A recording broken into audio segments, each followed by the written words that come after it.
Ahora inicia Fraude al Desnudo con Marta Cadavid. Transmisiones en vivo cada semana. Mira las transmisiones de nuevo en nuestras plataformas digitales. ¿Estás listo para aprender y compartir las mejores prácticas de la industria de administración de riesgos? Hola, muy buenas tardes a todos. Muchas gracias por conectarse una vez más a nuestras cápsulas de Fraude al Desnudo. Hoy, 2 de mayo del 2024, les habla Marta Cadavid desde la bella ciudad de Chicago. Hoy tengo con ustedes un invitado súper especial. Él está en Brasil, Fernando Forattini. A mí me encanta su perfil porque él habla entre muchas cosas, el tema de corrupción, y de hecho tiene un movimiento muy importante en Brasil, pues para concientizar a las personas en estos temas. Fernando no habla español. Así que vamos a hacer esta cápsula de Fraude al Desnudo en inglés. Y como yo ya les dije anteriormente, es el tiempo de incursionar en un segundo idioma. Y aquí ya nos tiramos al charco, porque igualmente muchos de mis colegas en Estados Unidos, en Canadá, me dicen, ok, Marta, tú lo haces siempre en español para Latinoamérica. ¿Y cuándo nos vas a invitar a Fraude al Desnudo? Y hoy tengo ese placer de tener aquí a Fernando y lo vamos a hacer en inglés. Así que vamos a cambiarlo para poderle hacer la bienvenida a Fernando. Okay, thank you so much everybody to be here. I have the wonderful pleasure to have with me Fernando Forattini. He's in Brazil. And I am more than happy to welcome him because today we are going to talk about corruption. He has been working in Brazil and I think worldwide, but the first thing that we have to do is that he presents himself, because today we are going to learn more about corruption and this big movement. Hi, Fernando, how are you today? Hi, everybody. How are you? I'm sorry about the Spanish. I can understand it, but the words don't come out so fluidly. So English is a better way to communicate with you guys. No, thank you, Fernando. So let me explain to people why are you here. So I love LinkedIn and I like to contact people. And one of the things that I recognize on you is that you are talking about corruption and then that you study here in Chicago. Am I right? Yeah, that's true. I went to University of Chicago for complementing my doctoral thesis, and yeah, it was a great time in Chicago, even though it was pretty cold, but it was great. And I studied corruption and then sociology of corruption, connecting the dots to true history and sociology to understand how it manifests and what are the current trends on fighting and also understanding corruption better. That's amazing. So, Fernando, I would like to know more about you. Can you tell us more about your career and maybe a little bit about your personal life? Anything that you can tell us? Yeah, well, about my career, it's very diverse. I'm very transdisciplinary. I actually am a philosophy graduate where I study ethics and morals, especially. Then I went to history to study the history of corruption, where I did my master's, and then I finished my PhD on historical sociology to understand corruption, not only its history and how it manifests, not only in Brazil but Latin America, but also to understand nowadays in society, not only how it manifests and how to fight in public services, but also to understand how society deals with corruption, in a more personal way also. And now I did some trainings all around the world, specializations in Lithuania and all over. But now I'm going to Dublin to work at Dublin City University to understand the topic of sextortion and corruption and how does that affect public service delivery. Well, I think you had to, talk more about this last topic because I love it. So we What? were talking, before to start the program about what do you want to express here? What do you just teach us today? But you just opened something that is very interesting. Can you tell us more about sex extortion? Well, sextortion is a very difficult term because it's a non-term right now. It can mean a lot of things. For instance, usually when we talk about sextortion in media and even in government, we are talking about the use of blackmail, online blackmail, usually between private citizens, right? A guy who has a girlfriend, ex-girlfriend's photos, and then he makes sextortion or something like that. That's not really what I'm looking at. What I'm looking at, together with the great center that they have on Dublin City University, is led by Paul Gillanders, is that sextortion is the idea that what kind of corruption, it's a form of corruption made by public officials in this case, that asks for sexual favors or anything sex related in exchange for the delivery of a public service that this person is already entitled. And this happens quite frequently. For instance, in case studies, when a woman has to ask she's going to open a business and she has to have a license. Usually the guy who has this license, he's going to ask for a sexual favor. Or if a woman goes to the doctor says, oh, sure, I can give it to you, but give me your phone number, or I'm only going to give you this receipt if X, Y, and Z. So how does this impact and how can we prevent it? And this, in my case, is how to design a technology that can prevent this type of incursion to happen. Wow. So it means that instead of to request money or Yeah. gifts, they are asking for sexual favors. Well, That's sometimes both. Sometimes both. But what wow. happens? There is a report by Transparency International that just came out that, if I'm not mistaken, I may be wrong, but if I'm not mistaken, like 75% of Latin Americans have heard of, or at least believe that this type of stuff happens quite frequently in Latin America. Just to give something that is closer to us here talking about. So it is a problem, and it manifests itself in every society, but in different ways.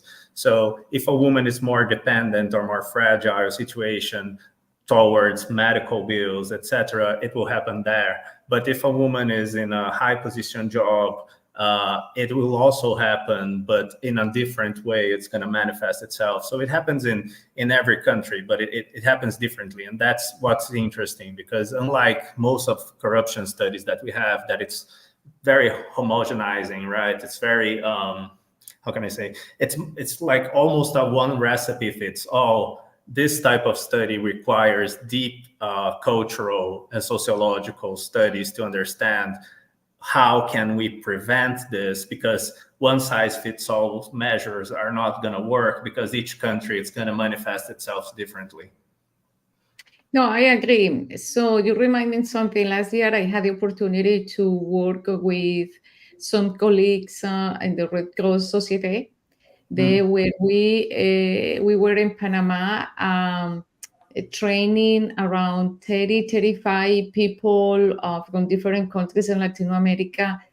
And one of the problems that not only the Red Cross in general, with the no-profit organizations and the organizations that are dedicated to attend disasters, is that kind of corruption.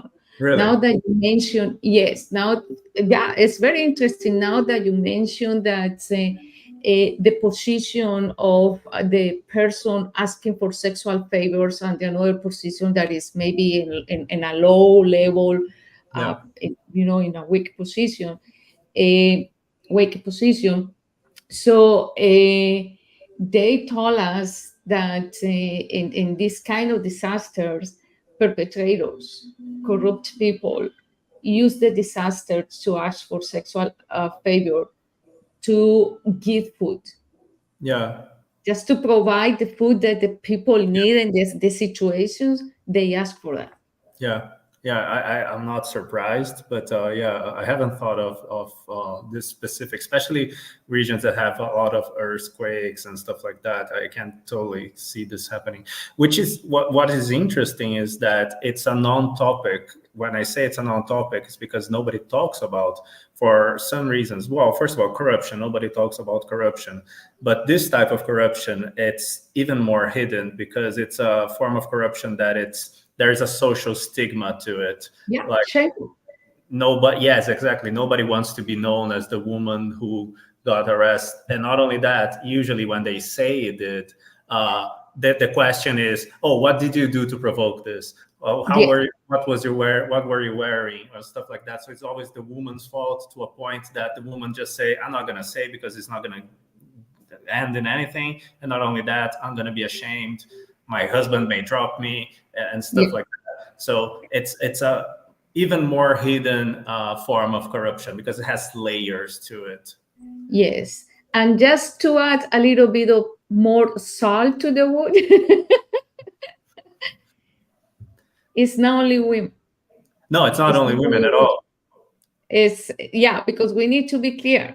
So perpetrators can use kids too, children. And It this happens. is a sexual children exploitation. Yeah, it happens to men. We have men talking about it. We have, but for men, it's even more concealed because there is the shame of a man being abused by another man, and the police sometimes doesn't even care and say just go back. So it happens to everybody. It's a problem of power position, right? It's a problem, also a problem of power assertion. So it's a very difficult topic to examine, to even get the data to try to talk about it. So it's going to involve a lot of groundwork. Yeah, no, thank you for opening the Pandora box about this topic. I think we need to be aware, because one of the problems that we have with the regulators and authorities is that since this is an unknown topic, they don't know what to do. And Yeah. in most cases is the victim fault. It's like they don't believe that the situation is happening, and they don't have the education and training to help the victim. So it's worse. That's why many victims they decide don't go to the authorities because they feel bad and they don't feel supported. And also another problem is that usually you don't think of this as corruption. Usually, Yes. when it goes to the law, it's usually rape, right, or harassment.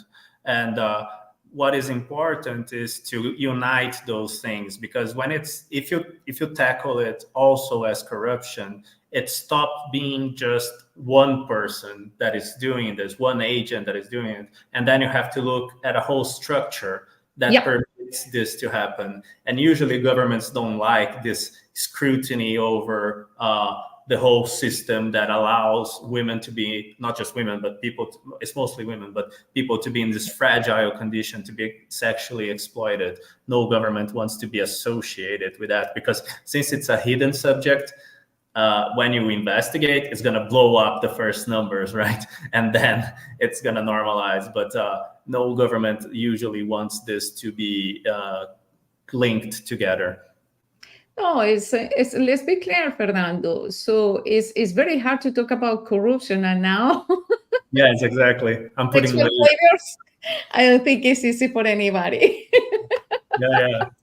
Not only are we talking about corruption, but we're putting deeper layers on it. That it for migrants, it's very difficult. It's very, very difficult. I watched that Io Capitano. I don't know if you watched that movie.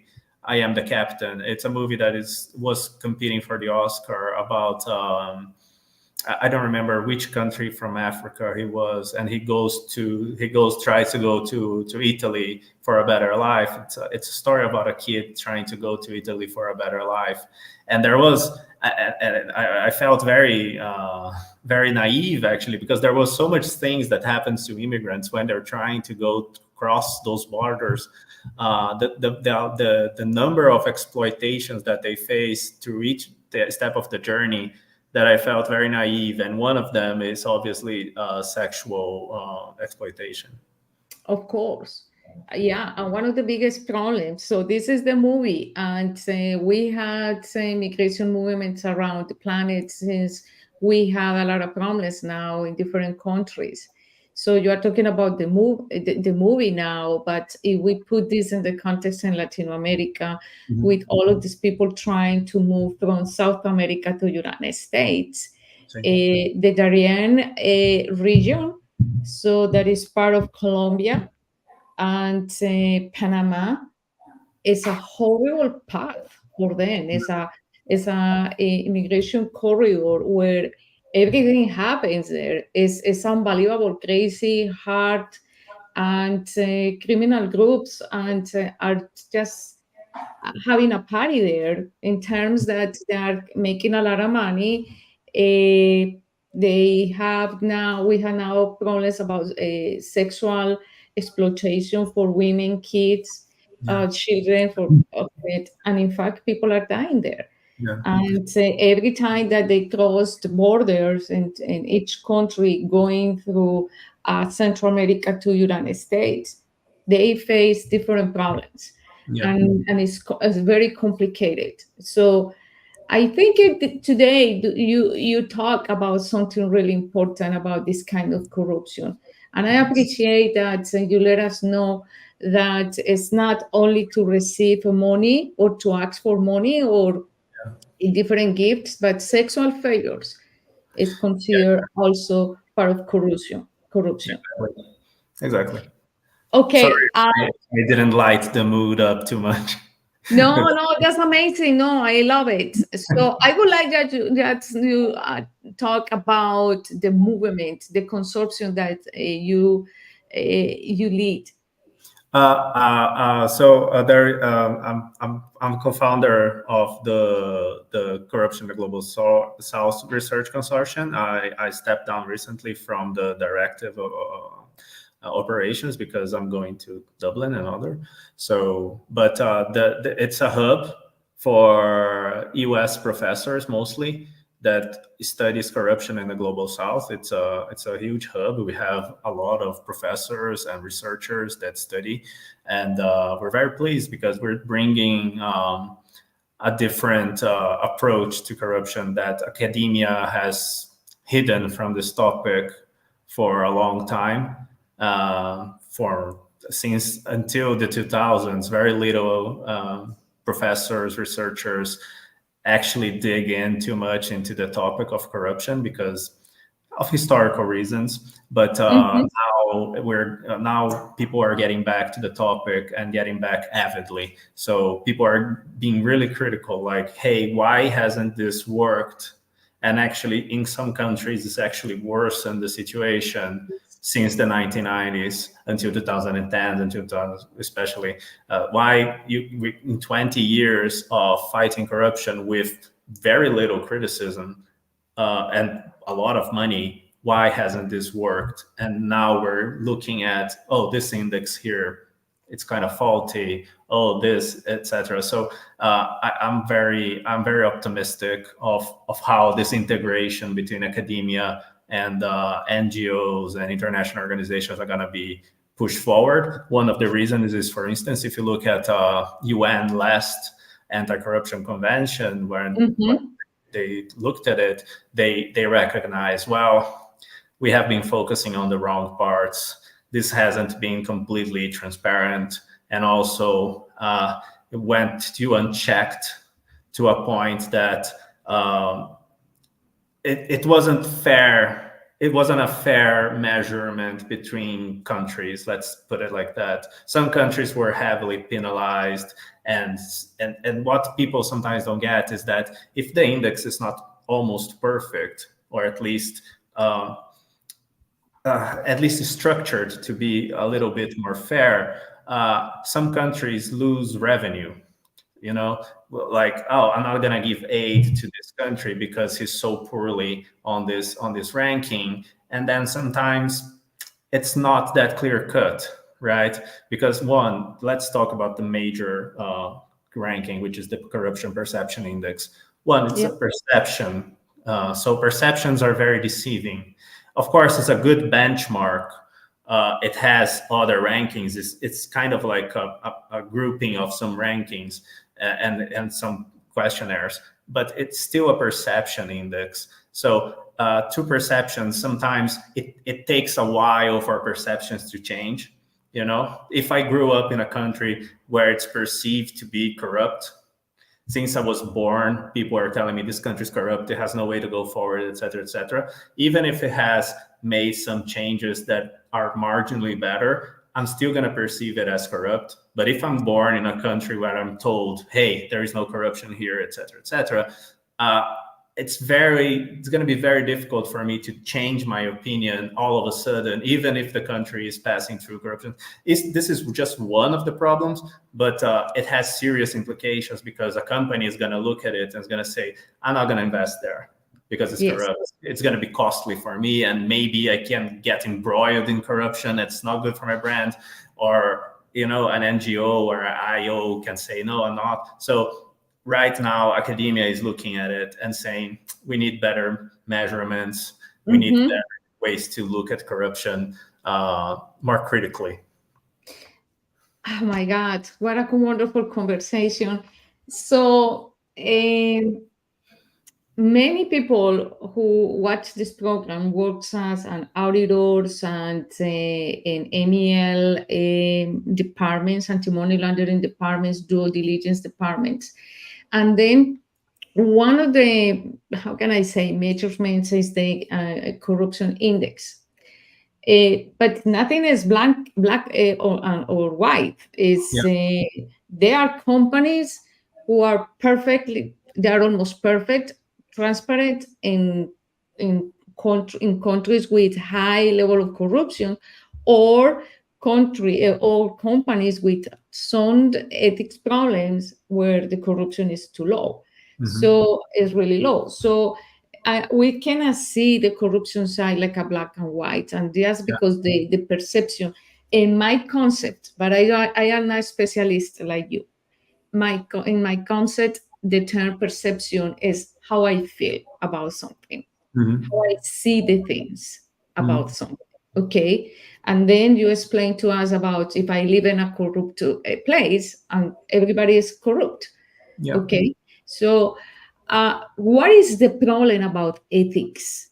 Even though there is the index, but at the end, if we dig a little bit about this, what is the problem about ethics? Why is it so difficult to understand ethics in the human being? I don't think it's not a corporate problem, but it's more like a human being. Yeah, well, I must say something about the CPI, right? The Corruption Perception Index. At least it was something that it was invented, right? So it's gonna have its faults, and also it has the positive effect that at least once a year we're talking about corruption and pressuring countries to do something.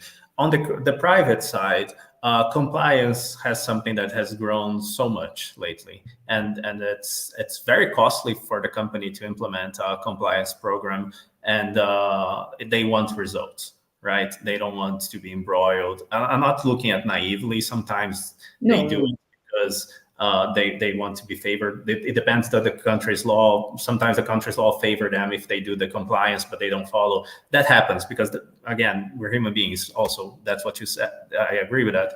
But the compliance thing, it's a good path that we're entering in company wise. Ethics wise. Why is it so difficult to pinpoint? Well, I'm going to use my philosophical background here. Yes, we need that. And I think I'm going to abuse about you in this case. Let's talk about philosophy just a little bit, because it's so complicated. Well, because ethics is not black and white. And also, we have to understand something that Pascal actually said when he launched his book, Meditations, Thoughts. Meditations is by Descartes. So when he says something that is very interesting, which is we follow laws and we implement those laws, but we have to understand that ethics are behind them, morals are behind them, and this changes by country to country. This changes right? So there is an ethical imperative in Brazil that it's quite different than Saudi Arabia, that is quite different than Iran, that is quite different than the United States. Of course, there are common grounds in some things, but to try to create something based on something universal that is actually changing through time and through societies is not easy. So we have to establish some ground rules that if we're just basing on the idea of ethics, they're not going to completely work. We have to understand that, okay, I think ethics, since it's so abstract, it becomes difficult. Integrity, which is a subset, may be better. If we use the word maybe integrity, then it's better, because ethics comes with a huge set of values that not everybody perceives the same, and it can actually weaken because we're going to use different ways to set this. But if we use integrity, it may be something more palpable for everybody to understand. So, but then because it's so objective, it's so far the most objective word we have for it, most objective concept we have for it. Since it's so objective, it's not completely, but it's somewhat, we can easily attach to other things, because it's integrity on what? And if you cannot do ethics on what, but integrity is on what? And then integrity is in the public sector with what? With money. So you have a streamlined way of thought that you can define some rules that are almost universal. But if you just come with ethics, some countries are going to rebuff, rightly so, because their community is completely different. And they're going to say, well, this implied that implied that. So you're not more streamlined anymore. So that's why it's usually when we put into ethics is a bit more difficult. But if we put into integrity with money, public money, on X, Y, and Z, then we can dictate some norms that are more or less acceptable, but they're not completely acceptable. For instance, Brazil, it was very cautious to link terrorism with corruption, right? Which was something that for the United States was completely acceptable to do. It's super easy. And then people from the United States like, oh, so you're pro-terrorist. Then Brazil has to go, no, you have to look at our history. So, and here comes the things that, why is it difficult? Well, because when we had a very, very vicious dictatorship here in Brazil, the way that they thought after people who they didn't like was tagging them as terrorists and corruption. So through the link of corruption and terrorism, Brazil had a problem by linking nowadays corruption and terrorism. I'm not saying if it's right or wrong, because times have changed-ish. Yep. Because our last president tried to do that, tie corruption to terrorism through social movements. So, but times have changed, and there is a clear link between terrorism and corruption. But you have to understand, okay, I cannot import that norm like because this can harm my society. So it's very difficult. It's very difficult. It like one fits all. It's never going to work with corruption anymore. No, I thank you for the clarification. And I want to touch based on that, because people are very happy and easy talking about ethics, but they don't know how difficult is the word and how deep we have to dig to understand a little bit. And then they try to put the ethics word in a book, and it's just to rule people. You see, to say this is the way that you have to be ethical. And remember, it's about perception. So the way that I see ethics is the perception that I have regarding something.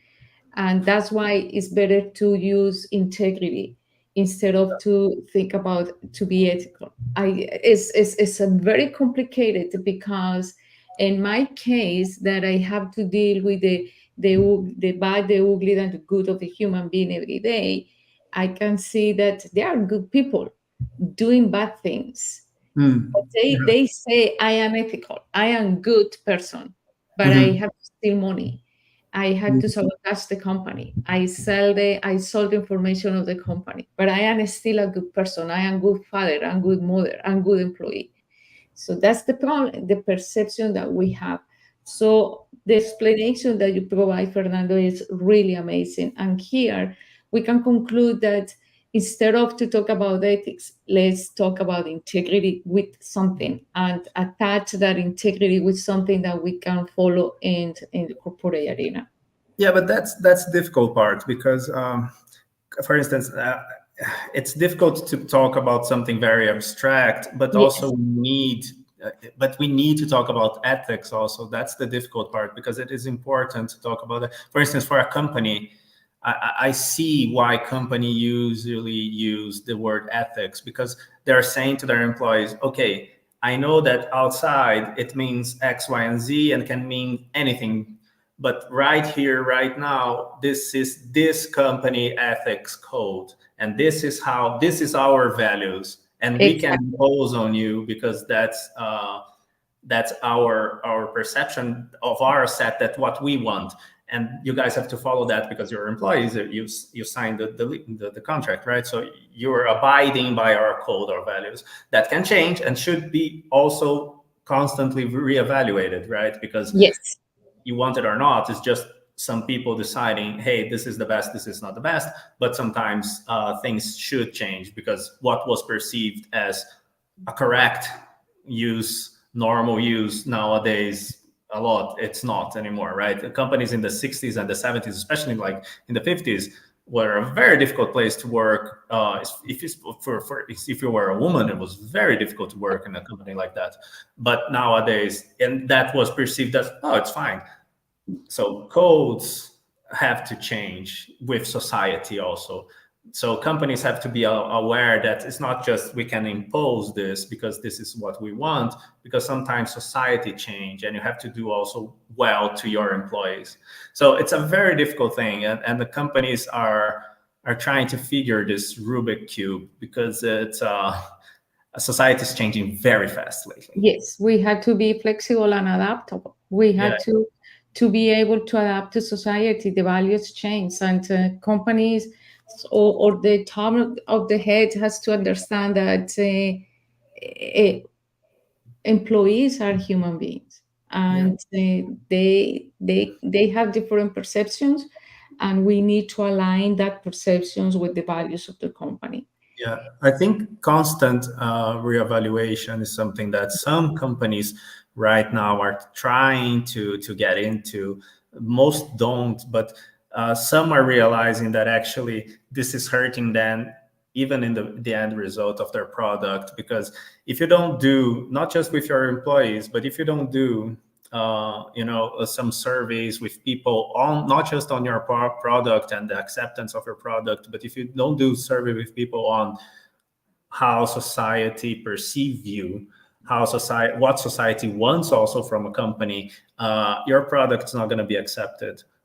Society nowadays demand not just a good product. Sometimes they demand, sometimes they will accept an inferior product if that product is abiding with their cultural and ethical code, individual values. So they have to invest more in that side lately. Otherwise, they're going to be outdated. Yep. Fernando, thank you for this wonderful conversation. I think we need to talk more about this. My best wishes to you in Dublin. And please keep us posted about your presentation there. And tell people about where they can find you. So you can easily find me on LinkedIn. I'm mostly active there. And when in Dublin, look me in the rain because it's going to be rainy there. But I'm pretty sure that it will be amazing. Yeah. When it was in Chicago, it was purely snow, and now it's going to be purely rain. So yeah, no, but you will be okay. I am pretty sure that the presentation is going to be good. Okay. Thank you so much for this time. It has been a wonderful conversation, a pleasure to have you here. Thank you, Luis Carlos and Corner, for being here with us today. And then my best wishes for you. Everything will be fine in Dublin despite the rain. And then remember, this is your house. You have the microphones of this program to talk anytime when you want, because we deserve this information. Okay. Thank you. Thank you for having me. Ok, thank you everybody. Muchas gracias a todos. Yo espero que hayan disfrutado muchísimo de esta sesión. Como les dije al principio, vamos a seguir trayendo invitados así de súper especiales. Y bueno, y también otros idiomas tienen derecho a estar aquí en Fraude al Desnudo. Así que recuerden compartir la información. Mucha gente está esperando estos temas. Gracias, Fernando. Thank you, everybody. Bye. Bye, bye.